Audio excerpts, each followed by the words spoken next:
Bangunan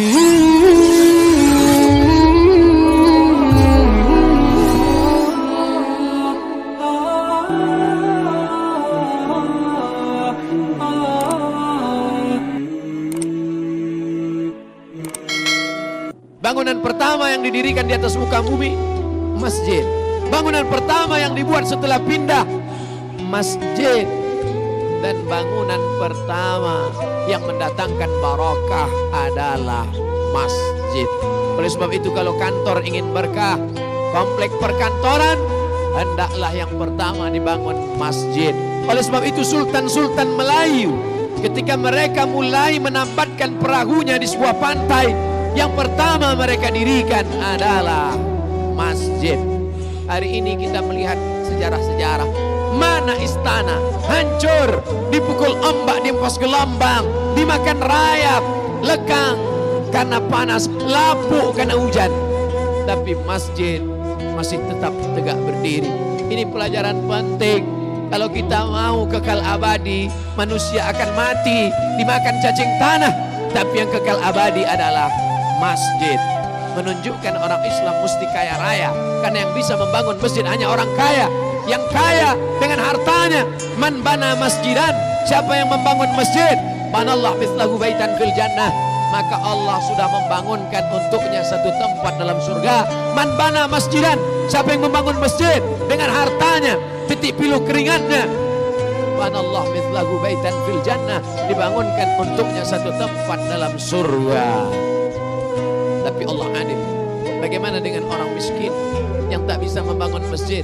Man shalla itsnatai asyrata rakaat, siapa yang salat sunat 12 rakaat fil yaumi wal lailah, sehari semalam, siang 12 jam, malam 12 jam, yang laksanakan salat 12 rakaat, 2 rakaat sebelum subuh, 4 rakaat sebelum zuhur, 2 rakaat setelah zuhur, 2 rakaat setelah maghrib, 2 rakaat setelah isya, 12 rakaat salat rawatib qabliyah ba'diyah muakkad setelah salat fardu, sebelum salat fardu.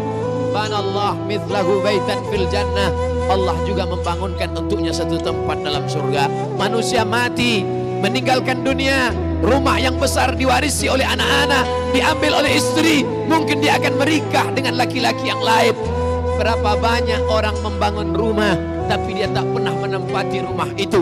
Berapa banyak orang membeli mobil, kendaraan mahal, tapi dia tak pernah menaikinya. Berapa banyak pencari rezeki, tapi rezekinya dinikmati orang lain. Perlu dipikirkan sejenak. At-tafakkur sa'ah, berpikir sesaat, khairum min qiyamil lailah, lebih baik daripada beribadah sepanjang malam. Orang beriman berpikir sesaat. Yang hari ini beribadah, banyak ibadahnya, khusyuk dia, tapi setelah mati akan putus. Idza matal insan, dalam Sahih Muslim, idza matal insan, kalau manusia mati, inqata'a, putus amalnya. Tapi ada yang tetap mengalir, shadaqatun jariyah, tanah yang pernah dia wakafkan untuk masjid. Yang tak sanggup memberikan tanah, semen, yang tak sanggup berikan semen, batu bata, pasir, kerikil, sekecil apapun kontribusi kita akan ditunjukkan Allah. Faman ya'mal mithqala dzarratin khairan yarah, sebesar biji sawi pun akan ditunjukkan di hadapan Allah Subhanahu wa taala. Yang bisa dengan hartanya, pakai harta. Tapi ada orang yang tak punya harta, tapi dia juga punya kontribusi terhadap masjid. Siapa itu? Orang yang dititipkan Allah jabatan, amanah, kekuasaan. Pakailah untuk menegakkan agama Allah.